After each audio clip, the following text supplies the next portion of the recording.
Ya yaman küçükler. Dostlar, karangla. Afiyet olsun oğullar. Koyacak bunu. Afiyet olsun. Sağ ol sağ ol. İşleriniz açık olsun. Sağ ol. Vay yaman gitti bu. Bazardan son gidelim.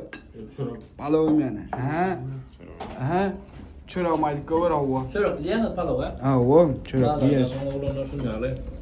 Zaten o iyi bir çeli. Afiyet olsun dostum. Şekerim için ayranamadı. Şekerim için koyuyoruz. İşte açık olsun. Dostlar ben kırat harcadım. Sonra kanola yıkılacak olyası var. Ağacık tıklık getirdi. Hepmeler pravila oyun çıkışlı oğlanlar. Aa, vaktin yatta, vaktinde tur ya pravila yes pravila bunda. Doğru değil mi?